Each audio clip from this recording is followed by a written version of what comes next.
जय श्री राधे कृष्णा। आज शारदीय नवरात्रि का पहला दिन है। आज माता रानी की पूजा शैलपुत्री के रूप में की जाती है। पर्वतराज हिमालय के घर जन्म लेने के कारण इनका नाम शैलपुत्री हुआ। माता शैलपुत्री सफ़ेद वस्त्र धारण किए, दाहिने हाथ में त्रिशूल एवं बाएं हाथ में कमल लिए हुए बैल की सवारी पर सवार होकर हिमालय पर विराजमान है। नवरात्रि के प्रथम दिन माता शैलपुत्री की पूजा करने पर सभी मनोरथ सिद्ध हो जाते हैं। माता शैलपुत्री की पूजा करने के बाद माता रानी की कथा को अवश्य पढ़ना या सुनना चाहिए। तो आइए सुनते हैं माता शैलपुत्री की पौराणिक कथा को। एक बार प्रजापति दक्ष ने एक विशाल यज्ञ का आयोजन किया। उस यज्ञ में दक्ष ने ब्रह्मा, विष्णु तथा सभी देवी देवताओं को और ऋषि मुनियों को निमंत्रण दिया, परंतु महादेव शिव जी एवं अपनी पुत्री सती को उस विशाल यज्ञ का निमंत्रण नहीं दिया। सती को जब इस बात की जानकारी मिली तो उन्होंने शिव चरणों में वंदना कर उनसे दक्ष यज्ञ में जाने की इच्छा प्रकट की। भगवान शिव ने देवी सती को बहुत समझाया कि बिना बुलाए ऐसे आयोजनों में नहीं जाना चाहिए, लेकिन सती ने जाने का हठ किया। तब भगवान शिव ने भावी को देखते हुए आज्ञा दे दी। शिव सर्वज्ञ हैं। सती पिता के घर चली गई। वहाँ यज्ञ में महादेव जी के लिए भाग न देख और अपने पिता के मुख से अपने पति की घोर निंदा सुनकर उन्हें बहुत क्रोध आया। वे महादेव की निंदा सहन न कर सकी और उन्होंने उसी यज्ञ कुंड में कूदकर अपने शरीर का त्याग कर दिया। जब इसका समाचार भगवान शिव तक पहुंचा तो वे बहुत कुपित हुए। उन्होंने अपनी जटा का एक बाल उखाड़कर वीरभद्र नामक अपने गण को उत्पन्न किया। भगवान शिव ने वीरभद्र को आज्ञा दी कि वह दक्ष के यज्ञ का विध्वंस कर दें। वीरभद्र ने शिव आज्ञा पालन करते हुए दक्ष का यज्ञ विध्वंस कर दिया और दक्ष का सिर काट दिया। इस उपद्रव को देखकर सभी लोग भगवान शिव की प्रार्थना करने लगे। तब भगवान शिव ने दक्ष को पुनः जीवित कर दिया और उनके यज्ञ को पूर्ण कराया। भगवान शिव सती के मृत शरीर को लेकर वहां से चले गए। उस समय सती के शरीर से उत्पन्न ज्वाला पर्वत पर गिरी थी। वही पर्वत आज भी ज्वालामुखी के नाम से पूजित है। आज भी उसके दर्शन करके मनोकामनाएं पूरी होती है। वही सती दूसरे जन्म में हिमालय के घर में पुत्री के रूप में प्रकट हुई, जिनका नाम पार्वती और शैलपुत्री है। उन्होंने कठोर तप द्वारा पुनः महादेव शिव को अपने पति के रूप में प्राप्त किया। इधर हिमालय और मैना देवी देवी भगवती को अपनी पुत्री के रूप में पाने के लिए तपस्या कर रहे थे।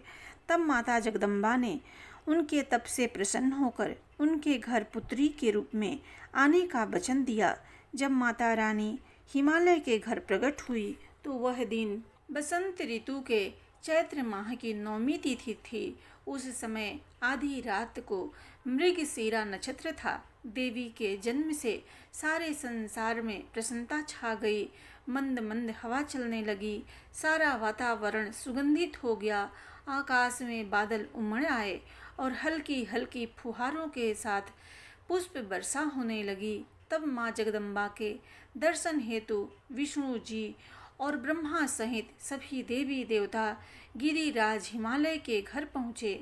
देवी के दर्शन कर सबने दिव्य रूपा महामाया मंगलमयी जगदम्बिका माता की स्तुति की। तत्पश्चात सभी देवी देवता अपने अपने धाम को चले गए। स्वयं माता जगदम्बा को पुत्री के रूप में पाकर हिमालय और मैना धन्य हो गए। वे अत्यंत आनंद का अनुभव करने लगे। देवी के दिव्य रूप के दर्शन से मैना को उत्तम ज्ञान की प्राप्ति हो गई। तब मैना देवी से बोली, हे जगदम्बा, हे शिवा, हे महेश्वरी, आपने मुझ पर बड़ी कृपा की जो अपने दिव्य स्वरूप का दर्शन कराया। हे माता, आप तो परम शक्ति हैं। आप तीनों लोकों की जननी हैं और देवताओं द्वारा आराध्य हैं। हे देवी, आप मेरी पुत्री रूप में आकर शिशु रूप धारण कर लीजिए। मैना की बात सुनकर देवी मुस्कुराते हुए बोली, मैना, तुमने मेरी बड़ी सेवा की है। तुम्हारी भक्ति भावना से प्रसन्न होकर ही मैंने तुम्हें वर मांगने के लिए कहा था और तुमने मुझे अपनी पुत्री बनाने का वर मांग लिया था। तब मैंने तथास्तु कहकर तुम्हें अभीष्ट फल प्रदान किया था। तत्पश्चात मैं अपने धाम चली गई थी। उस वरदान के अनुसार आज मैंने तुम्हारे गर्भ से जन्म ले लिया है। तुम्हारी इच्छा का सम्मान करते हुए मैंने तुम्हें अपने दिव्य रूप के दर्शन दिए।